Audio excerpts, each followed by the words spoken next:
Hello student, कैसे आप लोग। चलिए आज हम लोग इलेक्ट्रोस्टैटिक्स का अगला इलेक्ट्रोस्टैटिक चैप्टर को ही हम लोग कंटिन्यू कर रहे हैं और इसके अंदर जो है कॉन्टिन्यूअस चार्ज डिस्ट्रीब्यूशन आज के क्लास में हम लोग देखने वाले हैं।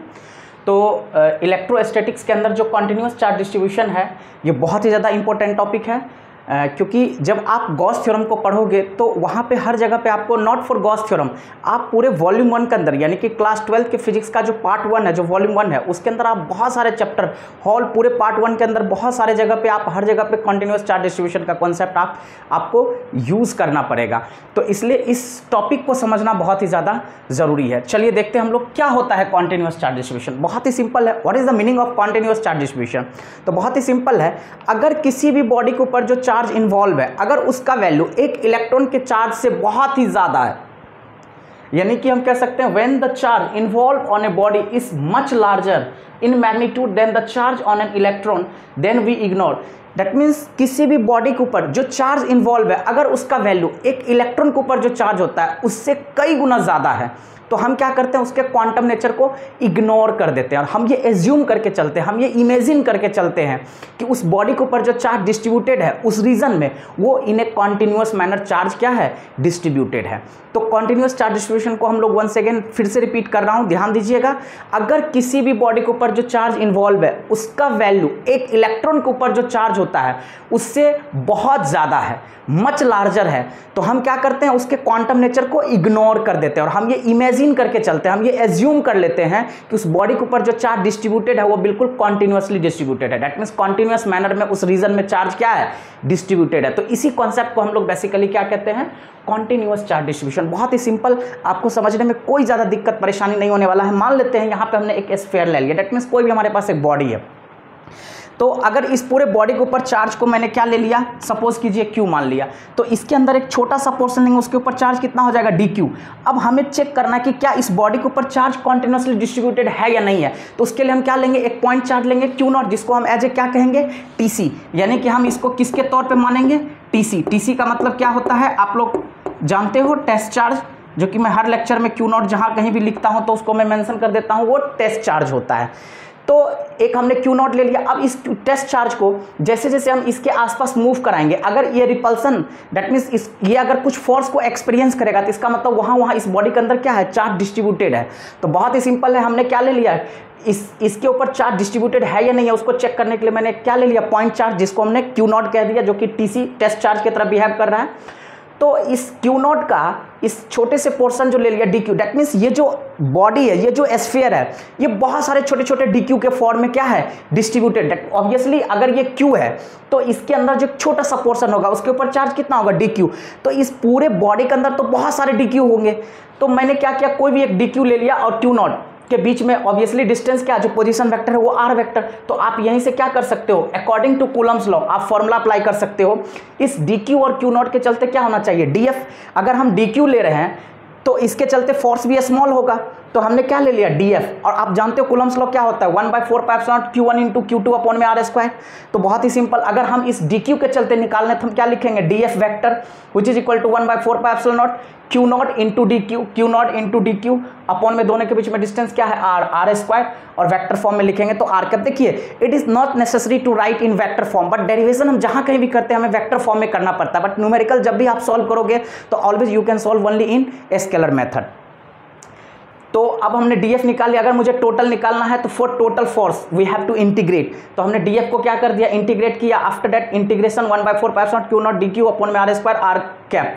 तो इंटीग्रेशन ऑफ dx क्या होता है, x, तो ऑब्वियसली df का इंटीग्रेशन क्या दे देगा, f। तो f vector is equal to क्या हो जाएगा, आप देख रहे हो कि वेरिएबल हमारा क्या है, d जिसके साथ लगा होता है वही वेरिएबल होता है। तो d q के साथ लगा हुआ है, तो q नॉट तो टेस्ट चार्ज है, ये तो फिक्स है, ये कांस्टेंट टर्म है, तो q नॉट को हमने बाहर ले लिया। तो q नॉट अपॉन में 4πε इंटीग्रेशन डी क्यू अपॉन में आर स्क्वायर आर कैप। तो in this way you can find out the net electrostatic force. So hence we can write here f vector is equal to q naught upon में 4πε0 integration dq upon में r square r cap। अब इसी को अगर हम normally use करेंगे तो ये तो लिखने का फॉर्मेट है, हम सिंपली ऐसे भी लिख सकते हैं, simply f is equal to q not upon 4πε0 integration dq upon में r स्क्वायर। dq अपॉन में क्या लिख सकते हैं हम, r स्क्वायर। तो by this formula we can easily find out और कैलकुलेट द वैल्यू। अब हम लोग देखेंगे types of continuous charge distribution. तो बेसिकली कितने टाइप के कॉन्टिन्यूअस चार्ज डिस्ट्रीब्यूशन होता है उसको हम लोग ऑफ कॉन्टिन्यूअस चार्ज डिस्ट्रीब्यूशन। चलिए हम लोग देखते हैं types of continuous charge distribution. तो हमारे पास कितने टाइप के कॉन्टिन्यूअस चार्ज डिस्ट्रीब्यूशन होते हैं? 3 टाइप के होते हैं। पहला होता है लाइन, या हम जिसको कह सकते हैं लीनियर चार्ज डिस्ट्रीब्यूशन। दूसरा हमारे पास होता है सरफेस, या फिर हम एरिया चार्ज डिस्ट्रीब्यूशन कह सकते हैं। और तीसरा हमारे पास होता है वॉल्यूम चार्ज डिस्ट्रीब्यूशन। यानी कि बहुत ही सिंपल है, आप किसी भी चार्ज को कितने डायरेक्शन में डिस्ट्रीब्यूट कर सकते हो। That means Cartesian coordinate system पे देखा जाए तो हमारे पास 3 डायरेक्शंस होते हैं। एक्स एक्सिस के लॉन्ग या तो चार्ज को डिस्ट्रीब्यूट कर सकते हैं, या एक्स और वाई के लॉन्ग कर सकते हैं। जब हम सिर्फ पार्टिकुलर एक्सिस के लॉन्ग चार्ज को डिस्ट्रीब्यूट करते हैं तो that is called as line या फिर लीनियर चार्ज डिस्ट्रीब्यूशन। अगर उसी चीज को हम एक प्लेन में करते हैं, दैट मीन्स एक्स और वाई एक्सिस के अलॉन्ग करते हैं, तो that is called as area या सरफेस चार्ज डिस्ट्रीब्यूशन। अगर हम उसको एक्स वाई जेड तीनों एक्सिस में करते हैं चार्ज को डिस्ट्रीब्यूट, तो that is called as volume charge distribution. That means 3 dimensional charge distribution. आप यहां पे लिख भी सकते हो, ये हमारे पास एक तरह से क्या है, 1 डायमेंशनल चार्ज डिस्ट्रीब्यूशन है। अगर हम शॉर्ट फॉर्म में देखा जाए तो इसको हम क्या लिख सकते हैं? अगर आप इसको लिखना चाहो तो आप इसको सीधे यहीं पे लिख सकते हो।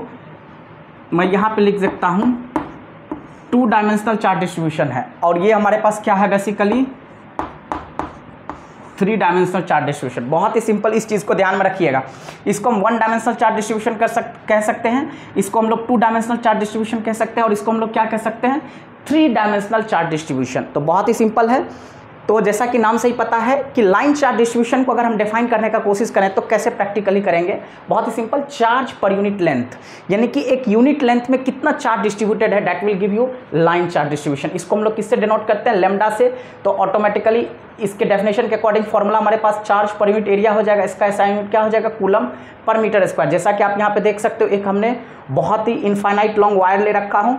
मान लेते हैं इस वायर का लेंथ कुछ तो होगा, मान लेते हैं एल होगा, तो उसका छोटा सा पोर्शन हम लेंगे। छोटा सा पोर्शन का लेंथ कितना हो जाएगा, डी एल। अब पूरे वायर पे अगर चार्ज है क्यू, तो इस छोटे से पोर्शन के चलते चार्ज भी कितना हो जाएगा, डी क्यू। चेक करने के लिए हम यहाँ पे एक टेस्ट चार्ज लेंगे क्यू नॉट, तो यहाँ से इसका पोजीशन वेक्टर क्या हो जाएगा, आर वेक्टर। तो ऑटोमेटिकली अगर लेमडा निकालेंगे तो लेमडा इज इक्वल टू क्या हो जाएगा, डी क्यू अपॉन में डी एल, जिसको अगर हम इंटीग्रेट करके सॉल्व करेंगे तो लेमडा इज इक्वल टू हमारे पास सीधे क्या आ जाएगा, क्यू बाई एल। उसी तरह से सरफेस या एरिया चार्ज डिस्ट्रीब्यूशन क्या होता है, चार्ज पर यूनिट एरिया। बहुत ही सिंपल, इसको किससे इंडिकेट करते हैं, सिग्मा से, और सिग्मा बराबर चार्ज पर यूनिट एरिया हो जाएगा ऐसा यूनिट कूलम पर मीटर स्क्वायर हो जाएगा। आप यहाँ पे देख सकते हैं हमने एक सीट ले लिया है, इसके ऊपर बिल्कुल चार्ज डिस्ट्रीब्यूटेड है, तो छोटा सा पोर्शन लेंगे, इसका एरिया क्या हो जाएगा, डी एस, और इसके कारण चार्ज भी क्या हो जाएगा, डी क्यू हो जाएगा। पूरे का एरिया हमने क्या ले लिया, एस, टेस्ट चार्ज हमने क्यू नॉट ले लिया, जिसका पोजीशन वेक्टर आर वेक्टर है। तो ऑब्वियसली अगर सरफेस चार्ज डेंसिटी निकालेंगे तो d q by d s, जिसको इंटीग्रेट करके फाइनली हम सॉल्व करेंगे तो क्या हो जाएगा, चार्ज पर unit area, that mean sigma is equal to Q by s. उसी तरह से हमारे पास वॉल्यूम चार्ज डिस्ट्रीब्यूशन है, तो आप यहाँ पे देख सकते हैं वॉल्यूम चार्ज डिस्ट्रीब्यूशन क्या होता है, चार्ज पर unit volume denoted by rho, और rho is equal to Q by V, ऐसा यूनिट कूलम पर मीटर स्क्वायर, कूलम पर मीटर क्यू हो जाएगा। हमने एक स्फीयर ले लिया है, पूरे का वॉल्यूम अगर v है तो इस छोटे से पोर्शन के कारण वॉल्यूम dv हो गया। पूरे पे चार्ज अगर q है तो इस छोटे से पोर्शन के चलते चार्ज भी क्या हो जाएगा, dq। टेस्ट चार्ज हमारे पास q नॉट हो गया, जिसका पोजीशन वेक्टर कितना, r वेक्टर। तो रो अगर निकालोगे that means volume charge distribution अगर आप फाइंड आउट करोगे तो dq बाई क्या हो जाएगा, dv, और इसको इंटीग्रेट करके रो बराबर हम क्या निकाल सकते हैं, q बाई v।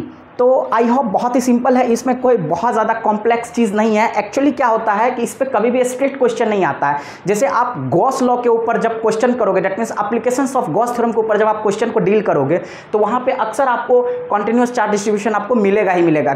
तो कॉन्टिन्यूस चार्ज डिस्ट्रीब्यूशन एक कॉन्सेप्ट है जिसको आपको समझना है। बेसिकली ये हर जगह पे यूज़ होता है। जैसे आज के लेक्चर में आपको ये बहुत अच्छे से आपका कॉन्सेप्ट जो है वो क्लियर हो गया होगा, तो बस केवल इसको ध्यान देने की ज़रूरत है। ठीक है, once again I will repeat, line charge distribution जो है वो 1 डायमेंशनल होता है क्योंकि एक एक्सिस में होता है। सरफेस या एरिया जो होता है वो 2 डायमेंशनल होता है क्योंकि एक्स और वाई होता है। और वॉल्यूम जो होता है एक्स वाई जेड तीनों डायरेक्शन में हम चार्ज को डिस्ट्रीब्यूट जब करते हैं then it becomes volume charge distribution. इसलिए हम इसको क्या कहते हैं, 3D कहते हैं, that means 3 dimensional charge distribution. तो 1 dimensional charge distribution, 2 dimensional charge distribution और 3 डायमेंशनल चार्ज डिस्ट्रीब्यूशन। चलिए, थैंक यू।